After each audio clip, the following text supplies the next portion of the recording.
the Devils have a massive decision to make. Tom Fitzgerald said there would be change. We won't be coming back with the same group. A lot of things you could say about that. Implications here. Let's talk about it.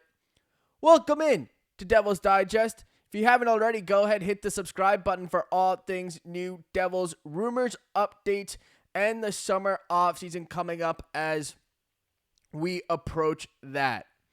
Now, with summer coming up, free agency, a lot of topics with the Devils. We saw their exit interviews, and, Tom Fitzgerald alluded to change. Not the same group. A little bit disappointed with 91 points. First round exit to Carolina. Now, there's a couple ways you can go about this, because the Devils, they're going to make change. They're going to be aggressive in free agency. They're going to want to make moves. Now, the cap situation, probably not in the best spot. Could be in a little bit better spot. Ways to fix that. And one of those ways that I think it's kind of been talked about now for a little bit is Ondrej Palat. Now, go back to when we originally signed Ondrej Palat, summer 2022. You look at when that deal happened, I think we all kind of agreed maybe a little bit overpaid. Got a little much. He was already 30 years old. He's coming from, a dominant team to a team that was kind of still in that rebuild process. You knew it would be a little bit of an adjustment. But you look at when they signed that trade and why they signed that trade. And, partly a little bit on Tom Fitzgerald. They had to. You look at what the Devils were doing that day. I mean, we'll go back to that day real quick. They were in on the Johnny Gaudreau sweepstakes. Actually, it looked like they were going to win. They were the favorites. I'm sure you guys saw the day before multiple people saying, it's going to be New Jersey. Philadelphia's kind of out of it. There wasn't really another name out there. It really did look like the Devils. He was leaving Calgary, and the Devils seemed like they were the number one team to go sign him. Well, he didn't sign there.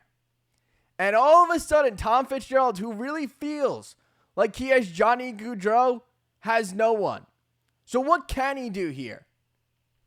Well, he can't do nothing. You were just a bottom 5 team in the league. Oh, no, there's no changes. We don't need to make any changes. We finished bottom 5. We'll be okay. Well, that probably, if he did that, I don't think I'm talking about Tom Fitzgerald right now. That wouldn't fly. So they go and they sign Ondrej Palat. They give him probably more years and more money than any other team was going to. But they needed to do it. They needed to do something. And now when you look at Ondrej Palat's career with the Devils, I think, a lot of people maybe were a little bit underwhelmed with it, thought we were getting a little bit more. I don't think you were getting him so much for his play. Like, would you have liked to see him score more, put up some more points, be a little bit more of the type of player he was in Tampa Bay? Absolutely. That would have been great. You're getting a 30-year-old who's coming to a new team that, he's not going to be playing with Nikita Kucherov, Prime Stamkos. It was a little bit of a different fit. Now, Jack Hughes, that's not a bad option at all. But he wasn't always going to get Jack Hughes. Playing styles completely different. So when he was coming over here, you were kind of looking for a player who a little bit more of that leadership role. When you're in the playoffs and you're down 0-2 in a series, you probably want Ondrej Palat. Just a couple months prior, he saw that same major team 0-2. Well, Tampa Bay won that series. So when you looked at Ondrej Palat, it was more of a few things coming into play. It wasn't just the points and, coming over here and being a dominant offensive player. No, I mean, throughout his career, he never really was that.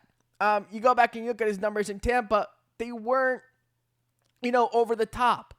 He fit a role, though. He was effective at that role. Now, New Jersey, a little bit older, 30 years old, didn't, do that as much in the regular season. Now, like I said, when you're down 0-2 in a playoff series, Ondrej Palat, not a bad guy to have.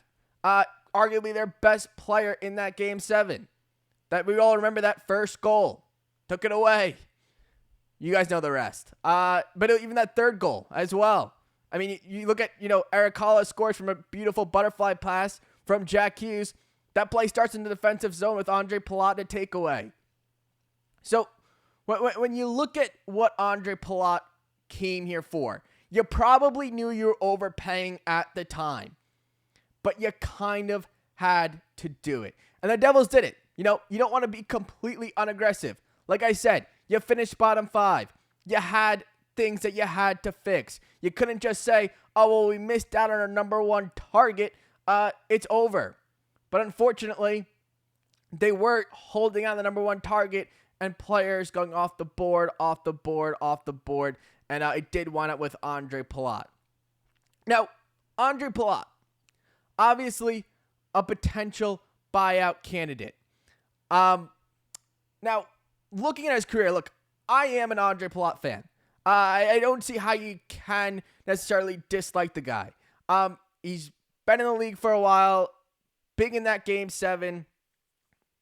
And seems like the teammates really like him. He's been an alternate captain.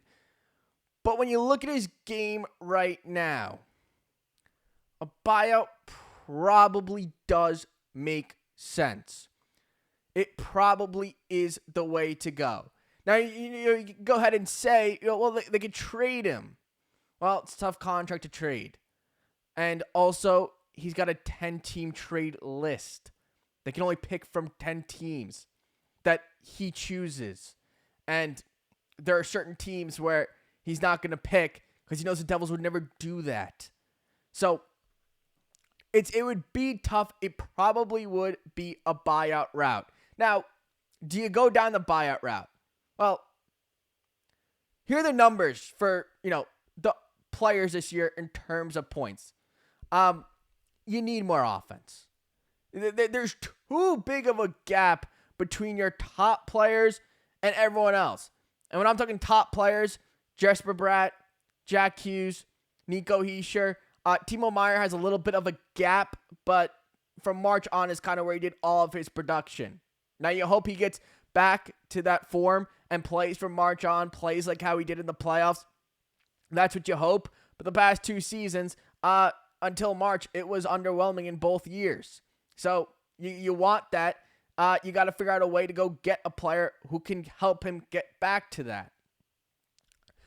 But outside of that, I can bring up the whole Devils lineup. It's kind of tough because obviously it already does look different. Jack Hughes is obviously going to be back. I assume Arsenij Griciuk makes a team. They're going to make moves in free agency. So I don't know how much this helps to bring up this lineup because whole entire 4th line's up for a new contract. They're probably all gone. And, Jack Hughes coming back and all the rest. But they need to go and make moves. They have to get better offensively. There's no world where you should have a top 3 power play and finish 20th in the league in scoring. There's no world that should happen. You shouldn't have to, rely on your special teams to win. And when you do rely on it, like I said, going into that Carolina series, you had to go around a power play goal per game. Tough, but something you probably had to do. The Devils didn't score on the power play. They technically went -1. It wasn't, good when, you needed it to be. So you got to be better 5-on-5. Devils, they were 20th in the league in scoring. They had a 3rd-ranked power play, top 3-ranked power play. You have to get better 5-on-5. They have to go get more scoring. Now, I know Tom Fitzgerald has said before, what is depth scoring? We need to fix our depth. Well, I've always been big on you fix your depth. The best way to fix it is going and getting and expanding in your top 6. You go get another top 6 forward because when you look at that lineup, we'll bring it back up. Why not? When you look at that lineup, there's a lot of players who are playing out of position. And the best way to get better in your depth is by expanding in your top 6 and moving players down the lineup. That would be the best way.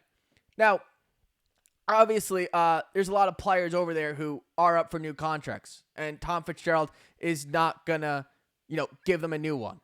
So there's a lot of things that, Sorry, my phone's going off. But there's a lot of things that Tom Fitzgerald can do. One of the things he's going to do is he's going to be aggressive in free agency. He's going to go and get someone and make this top 6 a little bit better because they are not walking into the next season with the exact same team. It's just not going to happen. They know they need to get better there. They know they need a little bit more, and it should set up for a really exciting offseason. Hopefully you guys hit the subscribe button. Let me know what you think in the comments. Do you want to see Palat go? Who do you want to see them bring in? Let me know in the comments, and I'll see you guys all real soon.